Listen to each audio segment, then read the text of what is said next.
Committee will come to order. Good morning. Thank you all for being here today. On September the 15th, 2008, when the financial crisis was at its height, Bank of America announced that it was purchasing Merrill Lynch, creating one of the nation's largest financial institutions. At the time, Bank of America's CEO, Mr. Lewis, called the merger a great opportunity for Bank of America shareholders. When it was announced on September the 15th, this merger was a marriage negotiated between two willing parties. It was designed for the exclusive benefit of private shareholders, and it was to be paid for exclusively with private money.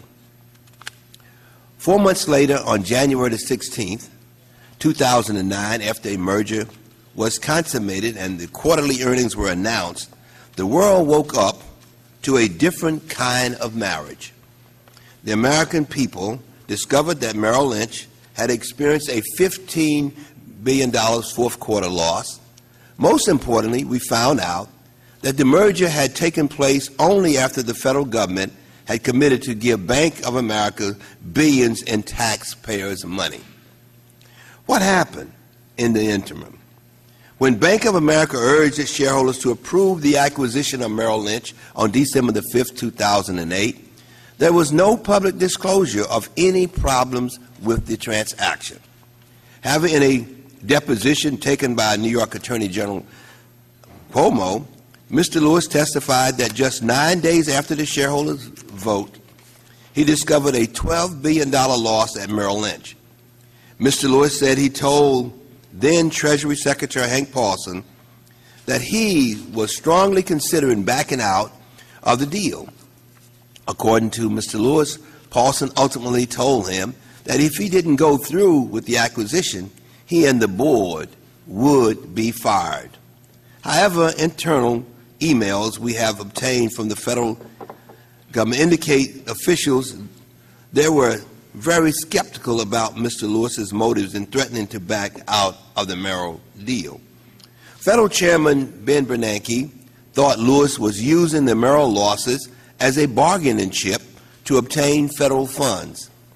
Other emails revealed that federal analysts found it suspect that Mr. Lewis claimed to be surprised by the rapid growth of Merrill's losses given the clear signs in the data. They noted that at a minimum, it calls into question the due diligence process Bank of America has been doing in preparation for the takeover.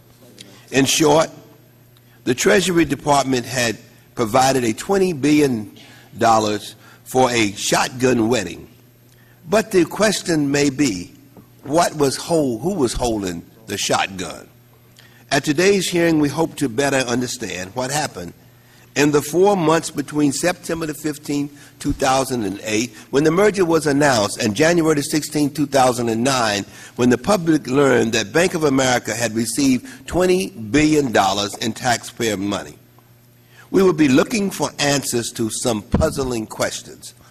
Why did a private business deal announced in September and approved by shareholders in December with no mention of government assistance end up costing taxpayers $20 billion in January?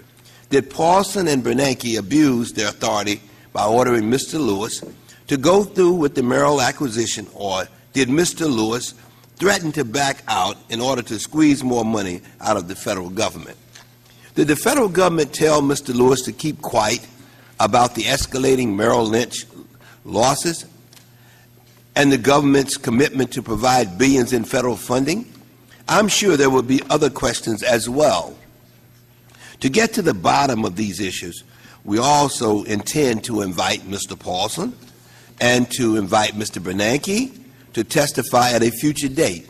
The committee's willingness to issue subpoenas should clarify our expectation of full cooperation by prospective witnesses. I want to thank Mr. Lewis for being here today, and I look forward to his testimony. At this time, I yield to the ranking member of the committee, Mr. Darrell Issa of California. Thank you, Mr. Chairman, and thank you for holding this important bipartisan hearing today. It is important that those of us who see this hearing today recognize that we are not here to evaluate the value of Bank of America or Merrill Lynch or their transaction, whether it was a good deal then or a good deal today for either of the parties. We're here because there's been a serious allegation and a number of pieces of evidence have arisen that make us believe that government officials felt necessary to use the power, influence, and in fact potentially threats in order to consummate this deal. When Congress envisioned the TARP and other assets and other powers in order to help in the post-September meltdown of the economic market, we did so in a way that was intended to make dollars available to help lessen the impact as we unwound credit markets around the world. Nowhere in the legislation did it suggest that Hank Paulson, Ben Bernanke, or anyone else operating on behalf of the United States government was given the power to force shotgun weddings. Today we'll hear from Ken Lewis, CEO of Bank of America, a man who has spent decades understanding the value of financial institutions. We undoubtedly will hear that, in fact, at the beginning of this transaction, the ratios determined for a stock trade type merger were in fact considered to be reasonable. As the chairman has said, rightfully so, the federal government played a clear part in this, but the American people should understand their dollars were not given to any party in this transaction, but in fact loaned at an amount substantially greater than the interest rate paid by the Federal Reserve.